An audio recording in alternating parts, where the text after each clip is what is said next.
Bonjour Madame Randrieux. Bienvenue aux archives départementales d'abord. Alors on vous a demandé de venir ici parce que finalement il y a beaucoup de documents sur lesquels vous allez réagir qui sont ici dans nos fonds d'archives. Donc voilà, donc vous êtes la bienvenue. Je vais vous demander de vous présenter d'abord. D'accord. Alors je suis donc Madame Andrieux, Roi Andrieux. Je suis âgée, je donne mon âge, 89 ans. Parce que ce dont nous allons parler date quand même de 1944, année où j'étais collégienne au collège de La Roche-sur-Yon. À l'époque, il ne s'appelait pas Piobetta, il s'appelait Collège de jeunes filles. Et là, dans ce collège, compte tenu de l'occupation, des événements qui se sont déroulés, nous avons quand même été durement marqués. Durement marqué.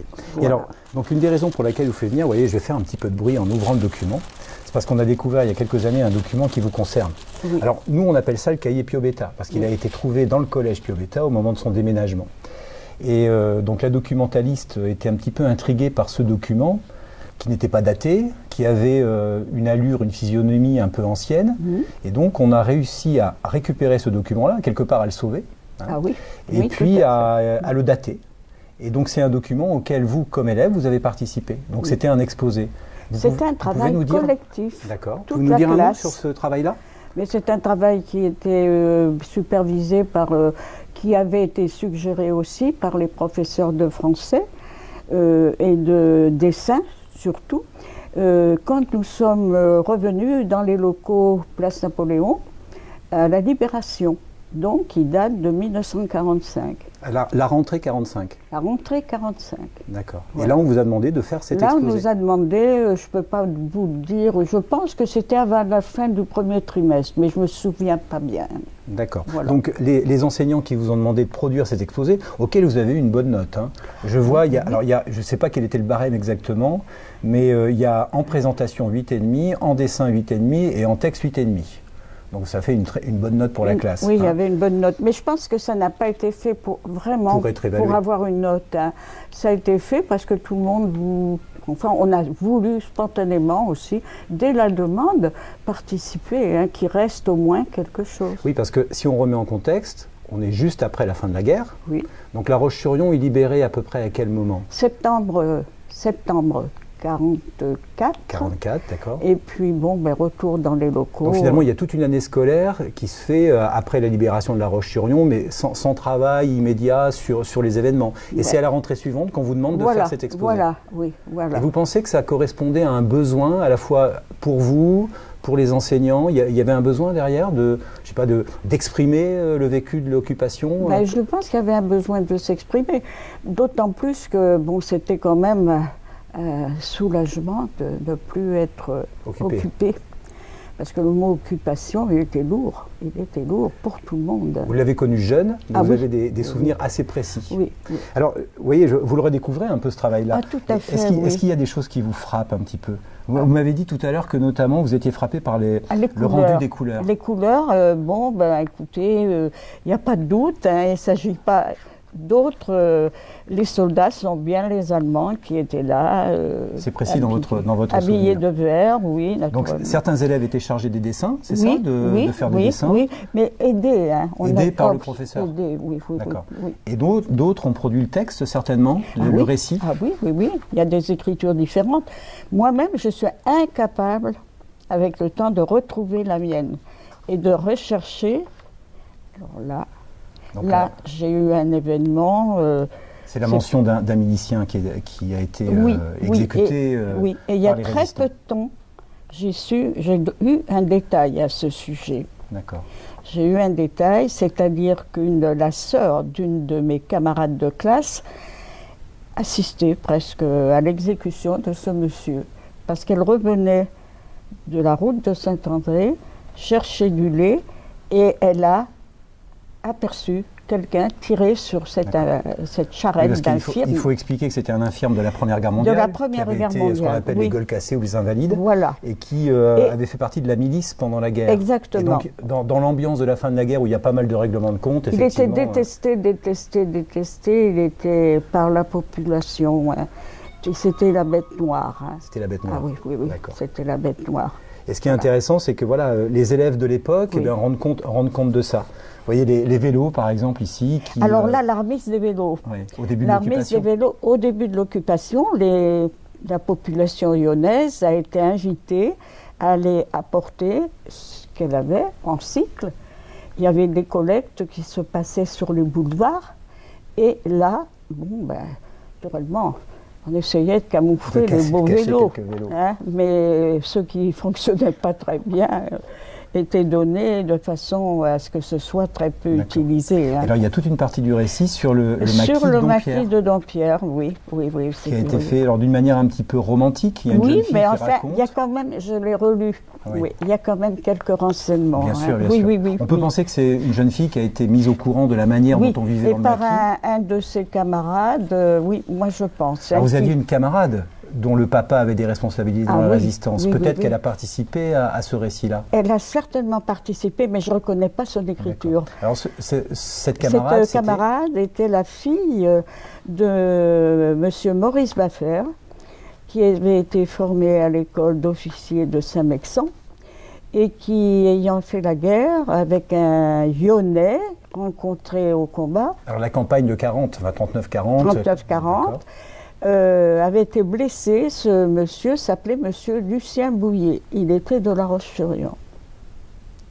Alors ils ont donc été sollicités par les réseaux parce que la résistance commençait à se mettre en place et ils ont monté tout ce qui était le maquis de Dompierre. Okay. Et donc vous avez connu sa fille, qui est arrivée en cours en 43. En 43. Comme ses parents d'ailleurs. Ils sont venus en 43 pour organiser la résistance et la future libération. Alors on peut pas être certain que ce soit elle qui ait rédigé le récit du maquis, non, je reconnais mais pas. elle a dû y participer, enfin en tout cas apporter des informations et des idées. Oui. D'accord. Et alors, vous disiez que... Alors, il y a des planches qui représentent La Roche-sur-Yon. Alors, ce qui est intéressant, c'est que les dessins sont alors visiblement signés, il y a des initiales d'élèves. Oui, mais il faudrait que je reprenne toute la liste et puis essayer de... Alors, vous disiez que c'était un travail qui avait une dimension patriotique. Ah oui.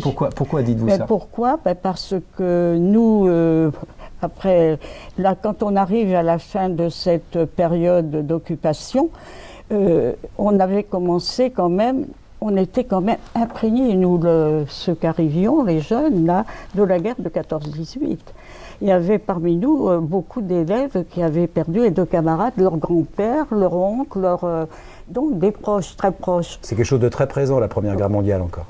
Vous disiez c'est une vingtaine d'années. Nous, de toute façon, en primaire, on nous en parlait. C'est-à-dire la tranche d'âge des 10 à 14 ans, on savait ce qu'était le 11 novembre, le 14 juillet, ce que ça signifiait. Et on avait très bien compris que ceux qui étaient venus nous équiper nous écrasaient. Et on était soulagés quand on les a vus. De la libération. Ah oui. Il y avait vraiment... Hein, mais c'est vrai qu'on voit à travers les lettrines l'omniprésence du bleu, blanc, rouge, qu'il y a un travail patriotique. Mais de patriotisme. Et si vous, là, je n'ai pas repris jusqu'à la fin, vous avez, enfin, on était libre. Et ça voulait dire tout ce que ça voulait dire. Hein. Avec le coq français sur la carte de la Vendée libérée. Oui. D'accord. Donc là, quand ce travail est fait, vous êtes en classe de 3e. Oui. C'est ça, c'est classe de 3e. Oui. Et vous avez fait toute votre scolarité. Alors, pas dans le même établissement, parce qu'il a bougé matériellement de place. Nous avons changé. Vous avez suivi une génération d'élèves de la 6e jusqu'en première. Voilà. Et alors, ce qui nous amène ici, c'est un passage. Parce que, vous voyez, quand j'ai découvert ce document-là, ce qui m'a frappé, c'est qu'il y a un côté très patriotique, effectivement. Ah oui. On dirait en histoire résistentialiste. C'est-à-dire que c'est l'idée que voilà, les Français ont été résistants. Alors, il y a un petit peu une reconstruction là-dedans, mais ce qui est intéressant, c'est qu'il y a un passage qui est plus sombre que les autres. C'est le passage où il est fait mention donc de l'arrestation des Juifs qui vivaient à La Roche-sur-Yon. Alors, il n'y a pas de date précise, mais effectivement, on est en janvier 1944. Voilà. Et donc, il y a un tout petit paragraphe qui est ici, qui est assez fort, je trouve, en termes de texte, où vous expliquez que ces camarades-là, finalement, vont disparaître et vous n'aurez plus du tout de nouvelles d'eux. Voilà. Donc c'est surtout sur cet aspect-là, moi, que j'aimerais qu'on échange un petit peu. Et oui, parce que là, tous ces camarades-là étaient nés à La Roche-sur-Yon. Donc les familles étaient très connues dans le milieu commerce. Ils étaient essentiellement commerçants. Commerçants, oui, forains, commerçants. Et très connus et très bien intégrés et c'était très bien considéré. Voilà. Disons un mot là-dessus, sur l'intégration de cette communauté, je ne sais pas si on peut dire communauté, parce qu'à l'époque... Moi, je disais la petite communauté. Juive. Parce que communauté peut faire penser à communautarisme, mais en fait, vous dites bien, c'était des gens qui participaient à la vie sociale, à la vie culturelle de la ville, quoi. De La Roche-sur-Yon, qui était un gros bourg à l'époque. Hein, vous aimez bien dire ça? Oh, un gros bourg, un grand village, pour le centre-ville, hein, parce qu'il y avait quand même les alentours. Hein, mais enfin, la ville n'était pas... La ville, maintenant, elle a explosé. Mais à l'époque, tout le monde se connaissait, et notamment, alors, il y avait des marchés régulièrement, vous me disiez, trois fois par semaine. Oui, une foire mensuelle, mais enfin, la foire mensuelle avait disparu, étant donné l'occupant. Mais il y avait quand même une vie, et ils en faisaient partie. Et ils en faisaient partie. Donc ce marché, alors à ciel ouvert en partie, avait lieu autour des halles actuelles. C'était sur cette place-là? D'accord. Et donc les marchands forains ou les commerçants dévalaient juifs, sur la place, qu'on va peut-être retrouver, je ne sais pas du tout, je ne vois pas ce que peuvent donner les travaux. Les travaux à venir, oui. Non. Mais oui, c'était là, il y avait un marché ancien, mais... et une poissonnerie en plus. D'accord. Et alors deuxième bâtiment. Vous pouvez donner des noms là, de ces commerçants d'origine juive? Alors il y avait la famille... il y avait donc la famille Akrich. Alors là, la famille Akrich. Eux qui tenaient quel genre de commerce alors? Alors, linge de maison, de tout un peu. Il était, dirons-nous, soldeur. Je parle de David Akrich. Hein. Soldeur? Oui, soldeur. Alors là, il pouvait recevoir un camion de chapeau, il était attendu, quand il avait de la marchandise, il était attendu par la population. Hein. Oui. Non, mais c'était des gens qui étaient venus de Turquie dans les années 20 et qui s'étaient très très bien intégrés et mêlés à la vie de tous les jours. Tout en sachant qu'ils étaient juifs. Ça, c'était pas un secret, c'était quelque chose de normal. On savait qu'ils étaient, mais enfin... Ils ne le revendiquaient pas eux-mêmes? Non, ils le revendiquaient. Et vous n'attachiez pas d'importance à ce genre de choses? Absolument aucune importance. Parce qu'il y avait à l'époque quand même, on a un peu échangé là-dessus, il y avait un enseignement religieux, il y avait du catéchisme. Voilà. Quel était le discours qui était tenu vis-à-vis des Juifs? Le discours, mais il y avait très, très net, hein, il y avait l'école laïque, il y avait l'école libre, et naturellement, il y avait... Les élèves de l'école libre considéraient moins bien l'école laïque. Oui, il y avait une concurrence. Ça se traduisait même à l'église. Alors oui, vous m'avez raconté ça. Il y avait un côté réservé pour les écoles libres, avec une bonne visibilité pour l'autel. De l'autre côté, il y avait donc l'école laïque. Là, c'était un peu moins bien. Hein, un peu Vous moins étiez bien. moins visible. Ah oui, c'était... Alors, on ne pouvait pas voir tellement l'office. Voilà. Mais il y avait beaucoup plus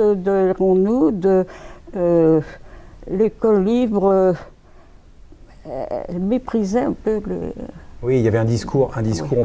Mais alors, vous avez bien connu Madame Roiran, qui a échangé avec nous, qui sortait de l'école libre, mais qui avait été capable de prendre un petit peu de distance vis-à-vis de ce discours, on va dire, un petit peu facile. Oui, parce qu'elle voyait bien que c'était en contradiction avec la réalité. Ce qu'elle entendait de la part de l'école libre était en contradiction avec ce qu'elle vivait quand elle était au contact de ces gens-là. Voilà. D'accord. Alors, une des manières dont vous avez été au contact finalement de ces familles, de la communauté juive, il n'y avait pas de synagogue à l'époque. Hein, absolument pas, il n'y en a pas, il n'y en a encore pas. Voilà. Il y en a une au Sable d'Olonne. Donc ça, c'est un indice du fait qu'ils n'étaient pas nombreux. Non, pas nombreux. Et puis, ne revendiquant pas un esprit communautaire particulier. Rien de particulier. Ils participaient aux fêtes des fleurs, ce genre de choses? Alors, oui, aux fêtes avant-guerre. Hein, avant-guerre, oui, bien sûr. La période d'avant-guerre. Hein. Ah oui, ils participaient bien. Ah non, ils étaient intégrés. Ils étaient intégrés. Ils n'étaient pas rejetés. Et alors vous avez fait, connaissance de cette communauté à travers, finalement, les jeunes filles qui étaient de votre âge et qui étaient à l'école avec vous? Dès l'école maternelle, parce que tous ces enfants-là, nés à La Roche-sur-Yon, ont débuté par la maternelle dans les écoles que nous avions fréquentées. Alors, vous nous avez amené ici des photos de classe. Oui. Donc, vous pouvez nous dire, la première photo, là, elle est prise, vous avez quel âge et on est en quelle classe? Alors là, on rentre en 6e. Vous voyez, on était nombreux. Hein. Que des filles? Que des filles. Ah ben non, là, ça devenait mixte après, à partir de la 4e. Hein. 4e, 3e, au moment des choix des langues. Okay. Alors là, il y avait quelques garçons avec quelques filles. Là, on a compté, il y a 35-36 élèves. Oui, il y avait beaucoup. Mais alors, le long du parcours, là, jusqu'en 4e, énormément, l'effectif baisse. Hein, parce que je vous expliquais qu'obligatoirement, dès la 6e, tout le monde faisait du latin. Tout le monde faisait du latin en 6e. Oui. Donc, certains, ça leur plaisait, certaines. Mais d'autres, ben, dès qu'ils ont pu réintégrer une 5e moderne, ils l'ont fait. Pareil, ça, le long donc, du 5e parcours, moderne dans laquelle il n'y avait pas de latin. Ah, ben, il y avait plus de maths, mais donc pas là, de latin. Donc là, on est en 6e. Donc là, non, vous 6e, avez quel âge là? Là, ben, c'est aussitôt l'arrivée des Allemands, 11 ans. 11 ans. Donc là, là, dans cette classe, naturellement, vous aviez des gens un peu plus, ça dépendait du trimestre de naissance, de l'année. Mais autrement, non. Donc là, vous faites votre rentrée en 6e. Oui. Au moment où les Allemands sont arrivés, on est en octobre. C'est en octobre la rentrée à l'époque. Hein. On est en octobre 1940 là. On est en La Roche 40. est occupée. Oui, voilà. oui. Et vous rentrez il y a déjà, voyez-vous. Il faut se mettre ailleurs que dans les murs, on ne pouvait pas. Vous n'avez pas pu rester dans l'établissement scolaire. Ah non, on n'a pas occupé le collège, hein, pas du tout. Ça a été, là, l'accueil a été fait où est Malraux. Vous voyez où est Malraux, rue Pétain. D'accord, rue Pétain. Vous êtes allé à l'école rue Pétain en 40. Et on a chanté Maréchal Lobo. À l'époque, le régime de Vichy s'installe et puis il n'y a pas de honte à ça et ça correspond à une période. C'était imposé. Rue Pétain qui maintenant s'appelle rue de Gaulle. Voilà, il y a une évolution de l'histoire qui est assez intéressante. Oui, très intéressante. Donc là, vous rentrez en 6e. Oui. Et déjà, vous avez 2 de vos camarades qui sont là. Alors, vous pouvez nous les nommer donc? Alors, Claire et Tamar Sabat. D'accord. Qui sont donc des jeunes filles dont les parents sont nés à l'étranger, d'origine juive et elles-mêmes juives. Quand vous rentrez en 6e, vous savez qu'elles sont juives. Ah oui, voilà. Oui. Et puis on est en octobre 40. Alors il y a déjà des lois qui sont passées vis-à-vis des juifs, mais il n'y a pas un danger particulier. C'est encore un peu tôt pour qu'on sente le danger, mais enfin.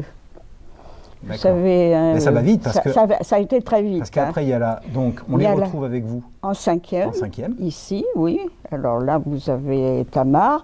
À Tamar, je lui avais demandé comment se fait, que signifie ton prénom. Elle me dit je suis née à La Roche-sur-Yon, un 25 décembre, et mon prénom, ça veut dire Noël en français. D'accord. Elle s'appelait Tamar et ses sœurs s'appelaient Claire et Louise. Ah oui, très francisé, très francisé. Oui. D'accord. Vous pensez que c'est lié à cette volonté d'intégration, c'est le fait d'avoir francisé les prénoms? Je pense que les parents, oui. Parce que le même cas pour Claude Acriche. Oui, dont on parlera tout à l'heure. On parlera. Oui, moi je pense. Hein. Est-ce que vous pensez, ça c'est peut-être un peu compliqué comme question, mais est-ce que vous pensez que c'était des gens qui pratiquaient leur religion? Non. Même d'une manière privée, chez eux, c'était pas quelque chose d'important? Non, ça j'en suis certain. Oui, d'accord. Donc là, on est en 5e, elles sont toujours avec vous. Et donc, on a la photo de 4e, qui est la photo de l'année de l'arrestation. De l'année de l'arrestation, du 31 janvier 1944. Dont vous parlez dans l'exposé. Oui. D'accord. Donc là, on a 2 jeunes filles qui sont l'une à côté de l'autre. Oui, elles sont à côté, je suis à côté, là. D'accord. Et puis les professeurs de sport. Et on était là, vous voyez, on avait quand même en nombre, on était quand même, c'était une classe qui pouvait encore passer au point de vue nombre. D'accord, avec la professeure de sport. De sport, oui. Mais il en manque une ou deux, hein, il manque une ou deux élèves au moins. Ces deux jeunes filles là qui ont été arrêtées, donc vous avez appris leur arrestation dans quelles circonstances? Parce que donc elles sont en classe avec vous. Elles sont en classe avec nous. Et d'un seul coup, donc elles disparaissent. Le lendemain, elles ne sont pas là. Pas là. Le 1er février, au matin, 2 places vides. Elles n'étaient pas là, alors qu'elles étaient au premier rang toutes les deux. Elles n'étaient pas là. Donc vous avez vu 2 places libres. Comme Viviane Baffer, la fille de M. Baffer. Donc le résistant dont vous parliez tout à l'heure. Je parlais tout à l'heure. Était dans notre classe, elle nous dit il s'est passé des arrestations hier soir. Bon, mais on ne savait pas trop. Parce qu'elle était un peu plus au courant, certainement. C'était le quartier. C'était le quartier. C'était le quartier. Alors moi, j'étais pas loin, mais enfin, elle était quand même, beaucoup plus près. Oui. Et elle a entendu les appels des gardiens qui frappaient aux portes. Qui frappaient aux portes. Bon, les lumières, les appels pour qu'ils descendent, c'était le soir très tard. C'était dans la nuit. Dans le document qu'on a ici aux archives. Ah oui, c'était la nuit. L'ordre, c'est que ce soit très secret, fait d'une manière discrète. Oui. Bon, mais ça ne peut pas être totalement discret. Ça peut pas être totalement mais dans la nuit du 31 janvier, effectivement, l'ordre est donné de les arrêter. Oui. Et on a fini par savoir où elles étaient. Où ils avaient été. Il n'y avait pas qu'une ou 2 familles, ils étaient plusieurs. Effectivement, on a réussi à la sortie du cours à y aller. J'y suis retournée, moi, avec Madame Acriche, qui allait voir Moïse, son mari, et son fils Claude. On a des photos, là, justement. Oui. Alors ça, c'est des photos de Claude. Claude, C'était un beau garçon. Ah oui. Donc, il est jeune, là, quand même. Hein. Il allait sur ses 16 ans. Il allait sur ses 16 ans. Il allait au cours complémentaire Boulevard d'Angleterre. D'accord. On voit, il porte l'étoile jaune. Ah bien, il porte l'étoile jaune. Et là, donc, il y a le couple Acriche, qui était un couple un peu atypique, puisque Monsieur Acriche était juif. Oui, et elle était du Bourg-sous-la-Roche. Comme auraient dit les Allemands, elle était arienne. Ah oui. Voilà, elle était arienne. Donc, c'était un mariage mixte. C'était un mariage mixte. Et il avait été baptisé quand même. Leur fils avait été baptisé, mais ça n'a servi à rien. Bien sûr. Ouais. Ça n'a servi à rien. Et ça été pris sur le remblai des Sables d'Olonne. Sur le remblai des Sables, on reconnaît les cabines de plage derrière. Oui, c'était pris sur le remblai. Donc, arrestation des jeunes filles, donc une certaine émotion certainement dans la classe. Oh là là, oui. Oh, oui. Et donc, vous êtes allés en groupe à essayer de rendre visite? Oh, un tout petit groupe. On rentrait pour 5-6, mais il n'y a pas eu beaucoup de visites de la part du collège. Moi, j'ai eu connaissant les familles, se connaissaient, j'ai eu la chance d'accompagner Madame Acriche. Moi, je l'appelais Tante Yvonne, comme les enfants. Qui, elle, n'avait pas été arrêtée. Elle n'avait pas été arrêtée, étant donné sa nationalité. Elle est originaire du Bourg-sous-la-Roche, pas très loin d'ici. Donc, elle n'a pas été inquiétée. Par contre, il y avait là son fils, quand même, c'était lourd, et son mari. Alors, donc, ils ont été enfermés à quel endroit? Alors à la salle paroissiale, qui n'existe plus. Elle existait il y a à peu près 12-13 ans encore, parce que j'avais eu l'occasion de me rendre là-bas, dans cet endroit, et la salle existait encore. Et ils avaient été entassés là, et gardés. Une trentaine à peu près. Hein, une trentaine, oui, une trentaine, oui. C'est-à-dire que le 2e jour, on avait remarqué qu'il y en avait moins que le 1er jour. Certains ont été hospitalisés, certainement. Je pense, oui. Voilà. Parce que, dans les documents dont on dispose, il y a une trentaine d'arrestations et il y a 7 hospitalisations dans un premier temps. Voilà. Et donc, ceux qui sont hospitalisés partiront plus tard. Ils partiront, eux, au mois de mai. Mais ce que nous n'avons jamais compris, ce que moi j'ai jamais compris, c'est qu'on n'est pas pu arriver à savoir où étaient ces gens-là. Où ils avaient été mis. Ils étaient à l'hôpital, visiblement. Ah oui, mais alors personne n'en a parlé. Ou alors ils étaient peut-être internés à la Grimaudière. C'est possible. C'est possible. C'est possible, donc puisque l'hôpital de la Grimaudière a reçu beaucoup de sujets, de malades, juifs ou pas. Les hôpitaux étant pleins à ras-bord, ils en ont accueilli. D'accord. Que ce soit de l'Est, des malades. Hein. Dans le tas, il y a peut-être eu des gens, justement...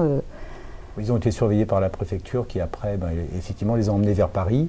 Direction Drancy. On a les documents qui nous montrent que voilà, ils partent vers Drancy. Oui, ils doivent avoir quelques bagages. Vous aviez évoqué ça. Il est mentionné que du linge pour quelques jours, de la nourriture pour 3 jours et des devises éventuellement, mais pas grand-chose. Non, ils n'ont rien emporté.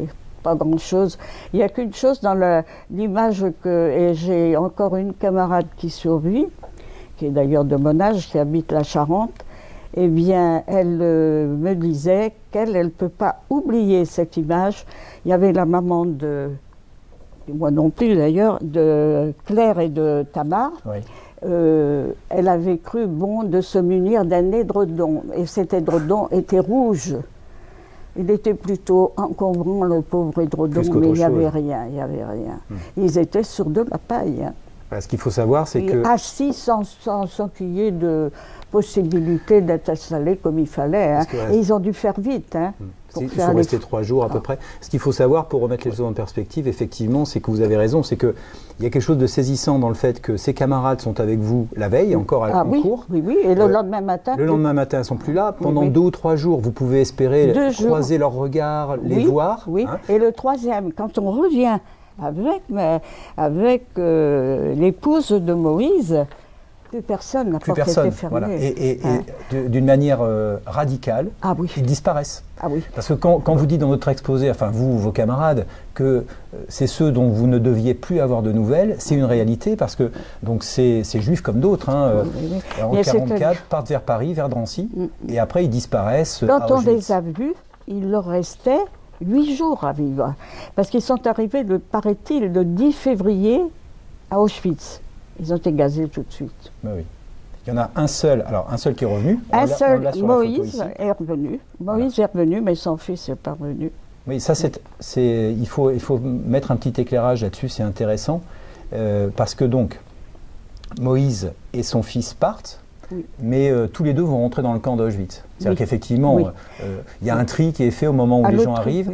Alors il y a une part d'aléatoire et de chance dans le fait de rentrer vivant dans le camp ou d'aller directement à la chambre à gaz. C'est que par exemple, vous voyez, j'ai une photo ici de Ida Grishpan. Donc Ida Grishpan, c'est une jeune fille qui, je vous en ai parlé tout à l'heure, vous savez, qui, comment dire, elle a été arrêtée dans les Deux-Sèvres en même temps que les Juifs vendéens, et donc elle est montée dans le même train à Drancy. Elle est montée dans le même train parce que les gens qui avaient été arrêtés en dehors de La Roche-sur-Yon ont rejoint, tout le monde s'est retrouvé à Drancy. Mais mais elle a dû être dirigée sur Poitiers. Elle. Ah, peut-être, c'est possible. Mais enfin, ils se sont retrouvés ensuite dans le train qui est parti vers Auschwitz. Et alors, la chance, entre guillemets, qu'on a, c'est que Ida, elle est rentrée dans le camp.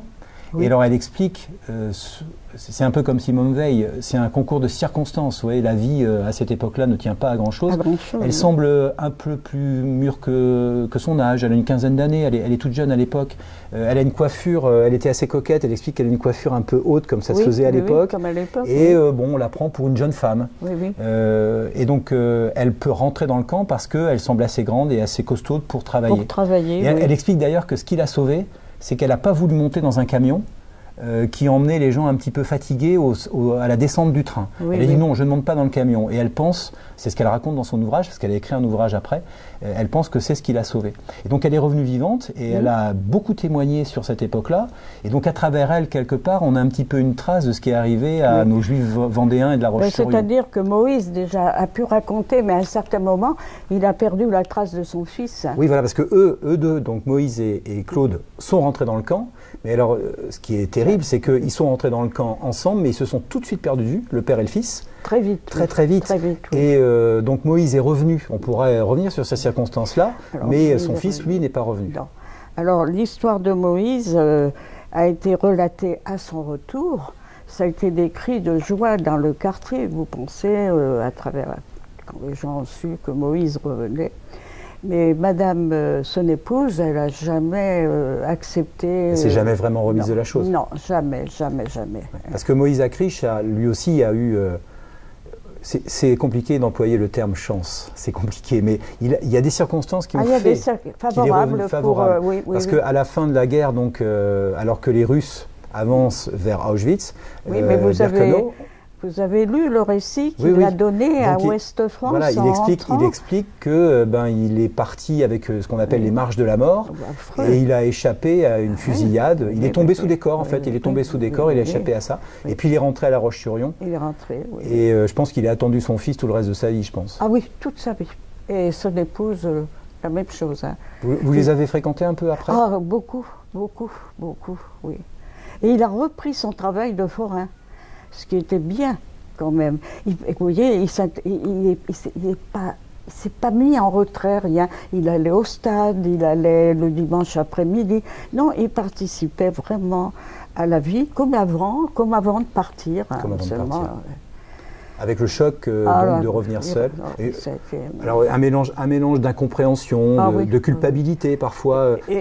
Tous ces témoins le racontent. Même nous, en temps pourtant, mais pourquoi on ne saisissait pas pourquoi Est-ce que vous pensez que dans l'opinion publique, alors à La Roche-sur-Yon mais ailleurs, une fois que la guerre se termine, ces déportations raciales, est-ce que vous croyez que ça a intéressé les gens? Ils se sont interrogés? Pas tout de suite. Non. Et même les gens déportés, ils pensaient que s'ils racontaient, les gens ne les croiraient pas. Il y avait quelque chose d'indicible. Oui. C'était pas possible de croire un tel chaos, un tel... non. On dit bien qu'il faut du temps, à la fois pour les victimes et puis pour ceux qui doivent s'approprier l'histoire. Il faut du temps pour revenir sur ce genre d'événement. Et souvent, il faut 2 générations. Il faut que la génération qui a vécu l'événement passe.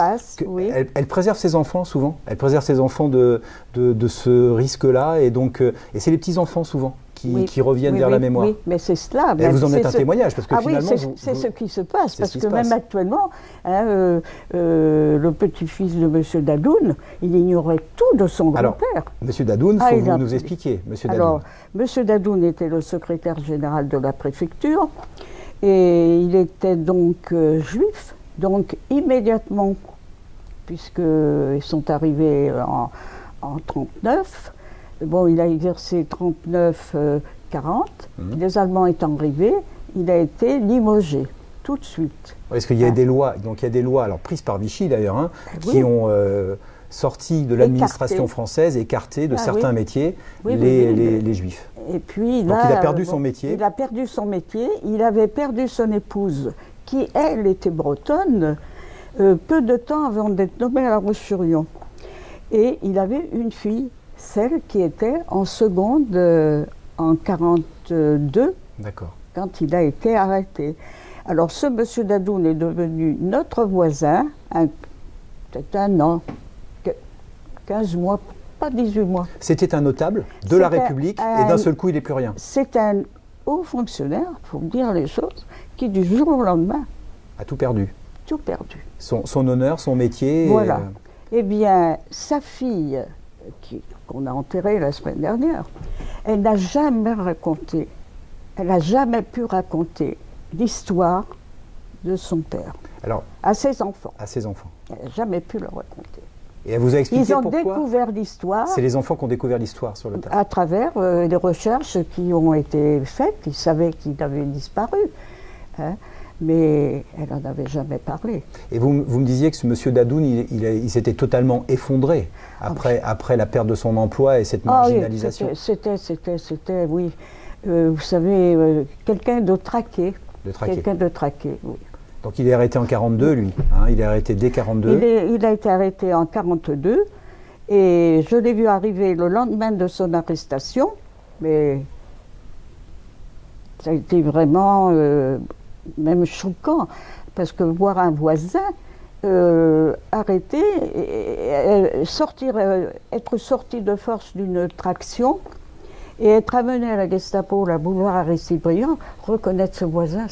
Je m'en allais, moi, faire des papiers chez le juge de paix, qui habitait à côté. Oui. Parce que M. Dadoun était français. Ah, mais il était, voilà. Oui. Parce que il faut dire qu'au début, ceux qui sont les plus inquiétés, donc c'est le cas de ces commerçants juifs dont on parlait, c'est ceux qui sont nés à l'étranger. Voilà, dans les premières lois prises par Vichy, c'est d'abord ça. Mais après, petit à petit, finalement, il suffit d'être juif. Il était français, mais il était né quand même en Algérie. En Algérie.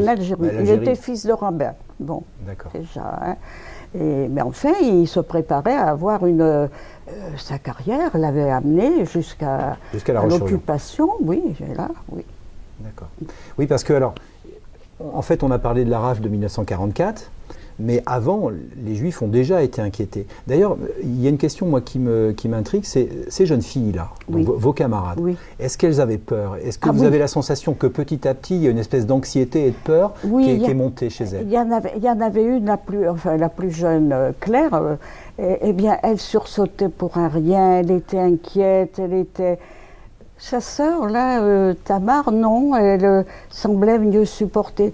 Mais vous savez, ils se sentaient bribés quand même. Il y avait des heures pour sortir. C'est certes, elle venait au cours, hein, mais ça, chez eux, immédiatement. Et après, ils ne sortaient plus. Puis il y avait l'étoile jaune. Il y avait l'étoile jaune qu'il fallait porter pour aller et venir, tout au moins en ville. Ce que vous disiez, c'est que quand elles arrivaient à l'école, en fait, l'étoile était sur leur manteau. C'était sur leur manteau. Et on ne demandait pas de garder l'étoile à l'école. Ah non, non, non. Et alors, ce qui était, quand on a appris ça, qu'il fallait donner 1 point sur la carte de textile pour avoir... non, la famille devait payer avec ses points textiles l'étoile jaune. L'étoile jaune, oui, oui, mais c'est qu'1 point, c'était 1 point. Croyez-moi, sur une carte, que ce soit... Et les cartes d'alimentation, c'était vraiment... ils avaient les mêmes que nous. Ça, je ne pense pas quand même. J'ai jamais entendu dire. Mais enfin... Donc quand vous vous promeniez éventuellement à La Roche-sur-Yon, vous pouviez croiser des jeunes filles ou des adultes avec cette étoile jaune. Avec cette étoile jaune, et les Allemands surveillaient qu'elle soit bien portée. Oui. Oui, parce que vous m'aviez mentionné l'histoire d'une jeune fille qui avait refusé de mettre étoile jaune. Oui. Vous pouvez raconter cette histoire? Cette personne était de la famille Massia, une autre famille juive de La Roche-sur-Yon. On a ça sur nos listes de noms, oui, effectivement. Oui, Massia, la sœur de Raphaël Massia. Et elle avait refusé, et naturellement, immédiatement, elle a été interpellée. Elle a été transférée à la Kommandantur et le salon de coiffure où elle était employée, elle était place Napoléon. La patronne a dit, moi je ne laisserai pas mon employé à la Kommandantur. Personne n'y allait pas, n'y allait pas. Elle a voulu y aller. Je la ramènerai, je la ramènerai. Elle ne l'a pas ramenée. Et elle est partie. Elle, Dora, elle s'appelait Dora, elle est partie avec Monsieur Mizrahi, le papa des jeunes filles que vous avez là sur la photo. D'accord. Elle est partie, ils sont partis tous les deux en même temps, par le même train. Le même train. Oui. Donc en fait, certains juifs ont été arrêtés au fur et à mesure qu'on avançait dans la guerre. Dans la guerre, voilà. Au début peut-être plus ceux qui étaient d'origine étrangère étaient inquiétés, mais après ceux qui étaient français ont été tout autant inquiétés. Et puis en 1944, de toute façon, on arrête tout le monde. Ah oui, alors là, oui, ça a été la rafle. Hein. D'accord, ok, très bien. Alors, on s'est concentré sur l'événement dans un premier temps, voilà. Mais ce qui est intéressant, c'est tout le travail de mémoire. Parce qu'il y a l'histoire, il y a le témoignage, il y a la mémoire. Donc on a essayé à travers votre témoignage, qui est une source historique, de faire un peu d'histoire. Mais maintenant, il y a tout ce rapport à la mémoire de l'événement dont on a dit qu'il n'est pas facile. Parce qu'il faut au moins 2 générations, voire 3 générations pour revenir sur un événement. Et vous, vous êtes un témoignage de ça, puisque finalement, vous témoignez auprès des jeunes aujourd'hui. Mais vous avez fait tout un travail pour... comment dire, qu'on n'oublie pas ce qui était arrivé à ces jeunes filles, et notamment à la communauté juive de La Roche-sur-Yon. Vous pouvez nous dire un mot là-dessus, sur ce travail que vous avez fait de mémoire? Mais ça n'a pas été très facile, naturellement, hein, parce qu'à un moment donné, j'avais même peur d'oublier, alors je l'avais écrit pour mes petits-enfants. Hein. J'ai maintenant 4 arrières. Eh bien, je me suis dit, un jour ou l'autre, ça s'en ira. À qui je l'ai dit, personne ne saura. J'ai eu un relais quand même. Un relais, un bon relais. Avec Catherine. Catherine. Parce que pendant le nombre d'années où elle a relaté mes écrits... Donc Catherine, qui est une collègue d'histoire-géographie, voilà, et que vous avez connue, alors pas forcément sur ce sujet-là, mais qui est passionnée par cette période aussi. Aussi. Elle a fait aussi de l'information. Hein. Moi, je n'avais pas le temps dans ma carrière de le faire, c'est pas possible, hein. Mais il fallait surtout qu'il y ait une trace. Et on y est arrivé, je pense, hein, parce que maintenant, tous ces jeunes ont quand même entendu parler de ce qui s'est passé. Voilà, donc vous avez témoigné. C'est un mince travail, mais enfin, ça a été fait quand même. Témoigné auprès des élèves, accompagner des travaux d'élèves, et puis vous avez voulu que ce soit marqué dans la ville, cet événement. Alors vous pouvez nous expliquer un petit peu comment vous y êtes pris? C'est-à-dire que dans la ville, je me disais, c'est quand même injuste, tous ces gens qui sont passés là, tout le monde les a oubliés. Bon. Est arrivée la période, c'est 2000, entre 2000 et 2005, on a commencé quand même à se rapprocher de tous ces événements. Je parle sur le plan national. Hein. Et là, moi, j'ai commencé aussi à réfléchir, il faut qu'il y ait une trace ici. C'est normal. Et là, ben, ça remonte quand même 2004-2005, les premières démarches. Hein. Alors d'abord auprès de la ville, pour qu'il y ait quelque chose de fait. Et ben, c'est long, hein, c'est long. Ça a passé. Finalement, c'est arrivé, mais au bout de combien d'années? Entre 2005 et 2006, ça n'a été qu'entre à peu près en 2012. Oui, mais ça correspond... Un sursaut. Un sursaut. Ça correspond à... Vous savez, on dit souvent il y a un devoir de mémoire. Oui, oui. Mais je pense qu'il y a plutôt un travail de mémoire. Un travail, oui. Et le travail, il faut qu'il se fasse petit à petit. Petit à petit. Mais vous êtes arrivé à vos fins. Donc il y a des plaques qui sont positionnées. Les plaques, alors pour la ville, il y a eu une plaque derrière l'église, sur le mur du magasin de David Acriche. Donc derrière l'église Saint-Louis. Derrière, il y a cette plaque. Bon. Ça a été mis en 2015. Mais on avait commencé par le collège, qui avait été transféré 2 ou 3 ans avant, Piobetta à Aubigny. Alors, comment s'y prendre là? Et c'est pendant le déménagement que le fameux cahier dont on a parlé a été retrouvé. A fini par être retrouvé, et puis on a remis les choses encore sur le gris, quoi, parce qu'il fallait absolument y arriver, mais absolument. Et là, ça a très bien marché, hein, parce que je vous avais montré la plaque qu'on a réussi à faire mettre, oui, voilà. Donc c'est au nom de Claire et Tamar Saba. Claire et Tamar Saba. Alors, Piobetta étant à Aubigny, en même temps, ils ont ramené que le cahier, ils ont ramené le médaillon de Piobetta qui avait, je ne sais pas s'il n'est pas né à La Roche-sur-Yon. Si, il est lyonnais. Il était compagnon de la Libération. Oui, parce que Stéphane Piobetta, donc c'est un intellectuel, et qui s'est engagé très tôt en résistance. Oui.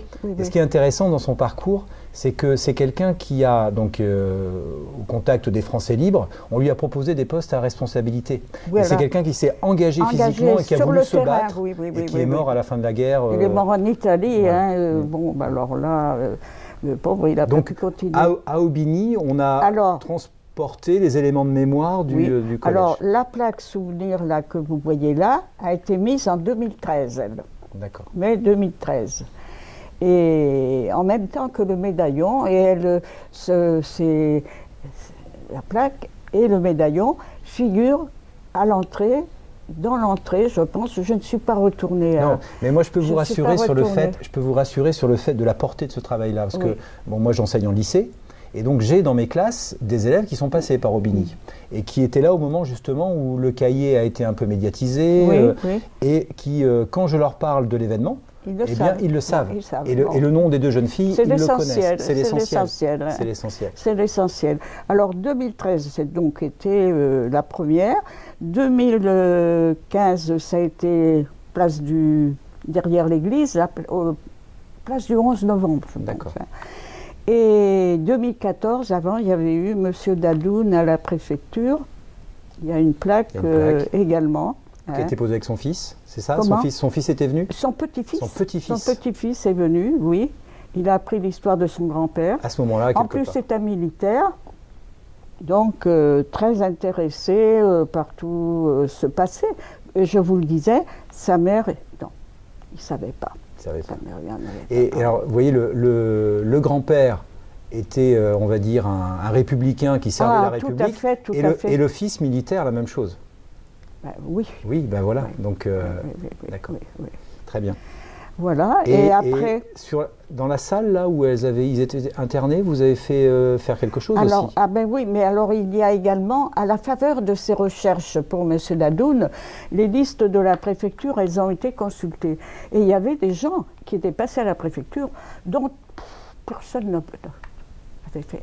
Et il y a eu une autre plaque qui a été mise, je pense que c'est 2016, et qui honorait, il y avait des gens qui étaient passés à la préfecture et qui malheureusement avaient disparu étant donné les événements, soit par dénonciation, soit par... bon, ils étaient parvenus, quoi. Et il y a d'autres noms qui ont été, à la faveur de ces recherches, qui ont été honorés. Très bien, d'accord. Alors, on va un petit peu, ouvrir, en sortant un petit peu du cas de la communauté juive, parce qu'il y a des petites expériences que vous avez connues, moi, qui m'intéressent pas mal. Et alors, vous avez notamment parlé de la jeune Baffer, donc la jeune fille de l'officier, enfin du sous-officier de Saint-Mexan, qui était venu pour structurer et organiser la résistance, et notamment les maquis. Et alors vous avez eu une expérience avec elle, c'est que donc vous avez rapidement sympathisé. Vous pouvez expliquer? Elle est arrivée en cours d'année et tout de suite on vous a repéré. Elle est arrivée en cours d'année. Sa maman ouvre le portail, la rue de Gaulle, et elle me dit: est-ce que tu veux prendre en charge les nouvelles? Oui, elle arrivait. L'année scolaire était commencée. Hein. Est-ce que tu veux prendre en charge? Elle vous a trouvé sympathique au premier abord? Je ne sais pas pourquoi. Pourquoi elle s'adressait à moi? Oh, j'ai dit oui, il n'y a pas de problème. Voilà. Donc vous avez sympathisé? Oui. Mais vous ne saviez pas que son papa avait des responsabilités? Je ne savais pas, non, pas du tout. Hein. Jusqu'à un moment où vous avez été témoin d'une perquisition, c'est ça? Racontez-nous un petit peu. Parce que... Donc là, on est en quelle année? Donc elle arrive en 43? Elle est arrivée dans l'année 43. La famille Baffer est arrivée à La Roche-sur-Yon, et je vous dis, monsieur Baffer, pour monter le maquis de Dompierre, avec un Lyonnais qui s'appelait monsieur Lucien Bouillet, et qui, lui, était un camarade de combat. Ils avaient été mobilisés, malheureusement blessés. Ils avaient été évacués sanitaires et puis ils ne sont pas retournés, puisque, étant donné le désastre, ils ne sont pas revenus rejoindre leur corps d'armée. Hein. Et alors, ils ont fait le maximum pour aider. Ils étaient contactés, certainement ils avaient eu des contacts avec Londres. Hein. Bon, tout de suite, monter le réseau de Dompierre. D'accord. Et c'est ce qui s'est passé. Bon, alors, on est arrivé 43, début 44, avril-mai 44. Moi, elle n'était pas en classe, alors bon, on a décidé d'aller voir ce qui se passait. Et je vous donne ça. On ne dit pas pourquoi, mais vous allez expliquer pourquoi je vous donne ce livre. Je rencontre mon frère le long de la route. Il me dit: oh ben je vais aller avec toi voir Viviane. Bon, je dis: oui, tu viens. On arrive chez Viviane. Heureusement, elle était là et Madame Baffer était là, mais pas Monsieur Baffer. Alors ça, c'était plus qu'heureux encore, parce que là, il n'était pas plus tôt arrivé. Eh bien, les Allemands arrivent, perquisition. Ils avaient déjà eu des renseignements. Des informations, certainement. Ah oui. Et alors là, on fouille. Alors, une perquisition. Il y avait également la Gestapo. Alors là, on a été relégués. Il y avait des militaires et la Gestapo, il y avait les deux. Ah oui, les deux. On a été relégués dans la pièce de vie, quoi, et sur une banquette, et on a attendu que ça se passe. Alors moi, j'étais là assise, mon frère était à côté de moi, Viviane était un peu plus à sa gauche, et moi, j'avais ce sacré livre sur les genoux, puisqu'on sortait d'un cours d'allemand. Oui, parce qu'il faut vous expliquer, c'est votre manuel d'allemand. D'allemand. C'était votre première langue. Deuxième langue. Deuxième langue, il y avait latin, anglais, allemand. D'accord. Enfin, vous aviez votre manuel d'allemand que vous avez gardé. Là. Alors, à la porte, il y avait un Allemand avec une sentinelle. Et il passait, repassait, puis alors il était: ah oui, Verville d'Erkan, Goutte, oui, Goutte, il se gargarisait, c'était très bien. Verville d'Erkan, c'est le titre de l'ouvrage. Du livre, Verville d'Erkan. Bon. Et puis, la perquisition se termine, ils s'en vont. Madame Baffer vient vers moi, elle prend, et je ne l'avais pas vu le mettre, un tout petit carnet, très extra plat. Je ne l'avais pas vu. À quel moment elle avait pu arriver? Elle l'a gardé sur elle pour qu'ils ne le trouvent pas, les Allemands. Enfin, vous ne savez pas. Je ne sais pas, parce que c'est tellement vite fait, vous savez. Et elle était blême, la pauvre. Elle me dit: écoutez, vous allez emporter le petit carnet, et puis quand je vous demanderai, vous me le rapporterez.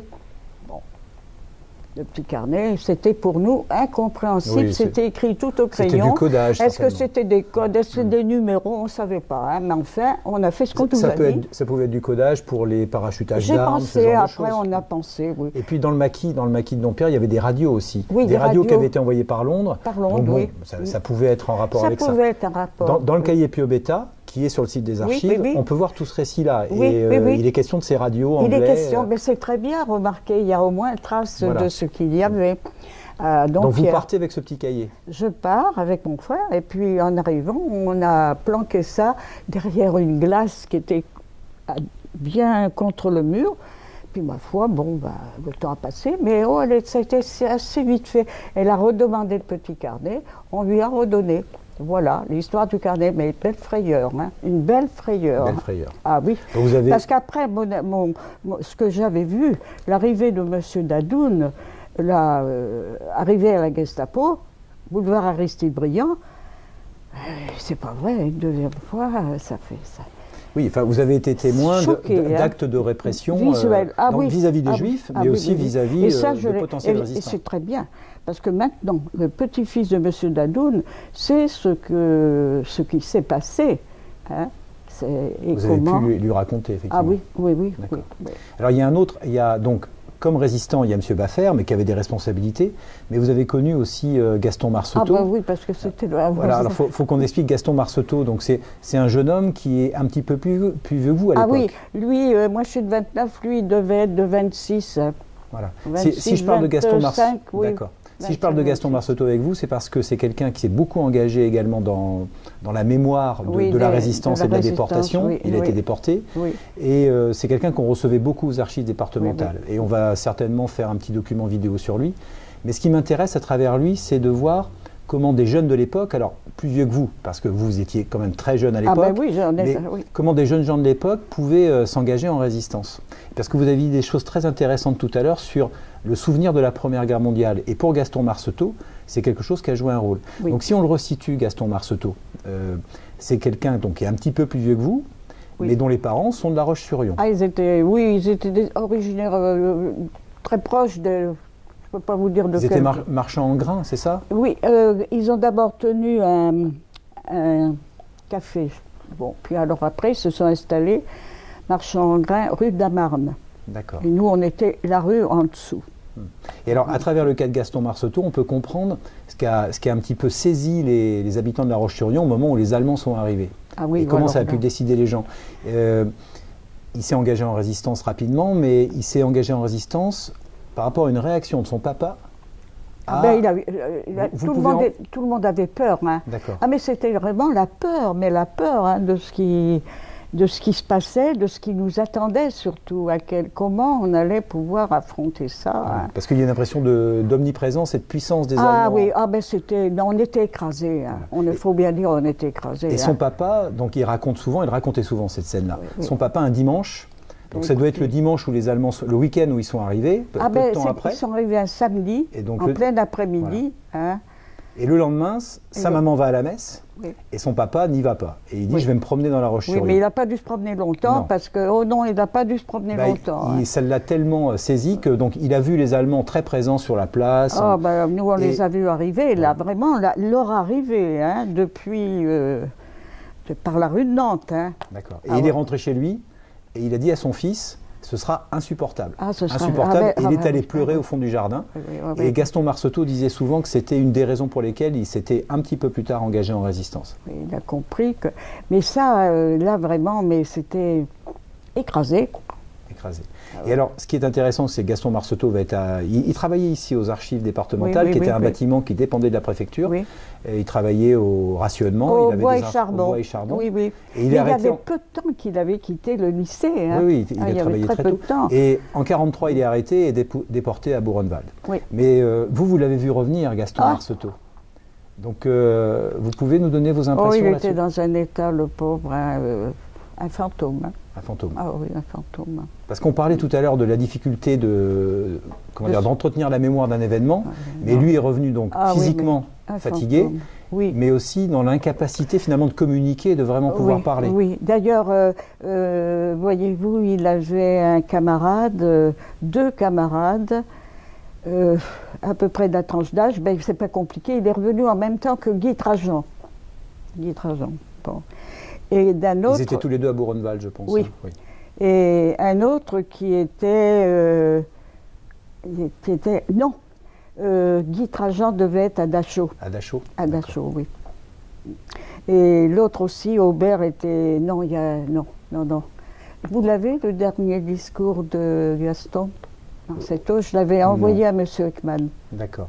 Oui, oui. Parce que c'est quelqu'un qui a beaucoup travaillé pour essayer d'avoir un musée sur la résistance en Vendée. Il est décédé il y a quelques années sans pouvoir y aboutir véritablement. Mais vous voyez, ce qui est intéressant avec Gaston Marceteau, et comme ça on va boucler la boucle, avec Gaston Marceteau et puis Moïse Acriche par exemple, c'est que d'abord il faut bien faire comprendre que on est pendant une même période, c'est la Seconde Guerre mondiale, mais ce sont deux destins différents. D'un côté, avec Moïse Acriche, on a quelqu'un qui est intégré, mais qui ne participe pas à la résistance et qui est arrêté parce qu'il est juif. Parce qu'il est juif. De l'autre côté, avec Gaston Marceteau, où M. Baffert aurait pu subir la même chose, on a des gens qui s'engagent en résistance parce que ils veulent libérer la France. Voilà. Mais donc, les deux subissent les foudres de l'occupant et de Vichy, parce qu'il y avait une collaboration, sont arrêtés, sauf qu'il y en a un qui va dans un camp d'extermination, et l'autre, voilà, une usine de mise à mort à Auschwitz, c'est le cas de Moïse Acriche, alors que l'autre est déporté à Buchenwald, qui est un camp de concentration, où les conditions d'internement étaient dramatiques,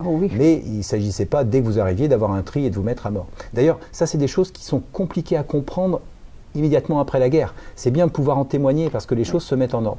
Mais ce qui est intéressant, c'est que dans les deux cas, que ce soit pour Moïse Acriche ou Gaston Marceteau, même si être déporté comme juif ou comme résistant, c'est pas tout à fait la même chose, c'est pas la même mais chose, il y a une difficulté au retour de pouvoir dire les choses. Parler. De parler. Ouais. Voilà. Et ça, non, ça ne pouvait pas. Moïse Acriche, choqué par le fait qu'il perd son fils là-bas, va faire ce petit article de presse dont vous parlez. Et puis après, il ne témoignera plus. Et Gaston Marceteau... Et encore, il avait fallu, paraît-il, ça le forçait à aller à Poitiers, parce qu'il ne voulait pas. Il ne voulait pas. Et tous ceux qui le connaissaient, il faut y aller. Et Gaston Marceteau, c'est la même chose. Il revient avec cette difficulté à évoquer les choses. Il a une fiancée à l'époque, avec laquelle finalement il ne va pas se marier parce qu'il ne peut pas y avoir cette intimité au retour des camps. Et il va partir en région parisienne. Et comme vous, bien plus tard, quand il sera à la retraite, il reviendra en Vendée pour travailler auprès des élèves et faire son travail de mémoire. Des élèves, oui. Ah non, et puis même, voyez-vous, je parle sur le plan vouloir se libérer, mais ça a été tout de suite quand même. On ne pouvait pas rester avec tout. Vous vous rendez compte? Mais il y a la libération matérielle. Et puis après, il y a la libération psychique qui met du temps. Il fallait absolument en arriver là. Et pourquoi au lycée, le proviseur qui était là-bas, dans les murs, avec un contingent d'Allemands qui partent à moitié, ils avaient la moitié des locaux, eh bien, lui-même, il avait déjà une cellule de gens qui résistaient. À l'intérieur du lycée. À l'intérieur du lycée. Ouais. Mais bon, voilà, donc c'est une période traumatisante. Et c'est intéressant de voir que finalement, à travers vous, si on devait faire un résumé de notre petit échange là, il y a l'événement en lui-même, qui est l'histoire, mais pour retrouver l'histoire, il faut du temps. Oui, il faut du temps. Parce qu'il faut du temps, parce que vous pouvez être témoin d'un événement, mais d'abord, quelque part, avoir du mal à en parler, avoir du mal à communiquer. C'est le cas de Moïse Acriche, de Gaston Marceteau, même votre génération. Rapidement, il a fallu avancer dans la vie. Oui, ce qui m'a toujours interpellée depuis, c'est que tout ça, ça a été gommé. Voilà. Parce qu'après l'histoire, il y a le témoignage et il y a la mémoire. Et la mémoire elle-même, elle évolue dans le temps. Donc pendant longtemps, on n'a pas abordé l'événement véritablement de face. Et maintenant, avec le temps qui passe, on peut essayer d'être le plus juste possible. Mais il faut parce que ça se perd la mémoire. Ça se perd. Et vous voyez, aussi, en histoire, on dit souvent il faut prendre des précautions avec le témoignage. Parce que c'est un témoignage, c'est un document comme un autre. Je pense que les gens qui ont vu ou connu peuvent vraiment en parler, parce qu'autrement, quand vous rapportez quelque chose... Mais c'est ce que je voulais vous dire, c'est que, je voulais vous féliciter dans ce sens-là, c'est que souvent les témoins ont tendance à asséner des vérités, vous voyez. partir du principe qu'ils ont vécu l'événement et que ce qu'ils disent est vrai. Mais ce que je trouve sain, c'est que parfois vous avez des doutes, parfois vous ne voulez pas asséner la vérité, et avec ça, avec des documents historiques, on peut véritablement commencer à faire de l'histoire. Oui, voilà. Oui. Donc je vous remercie par rapport à ça. Mais c'est nécessaire, hein, plus. Moi j'aurais voulu faire davantage encore. Il n'est jamais trop tard pour bien faire. Oh, vous savez, hein, le temps passe vite. Hein.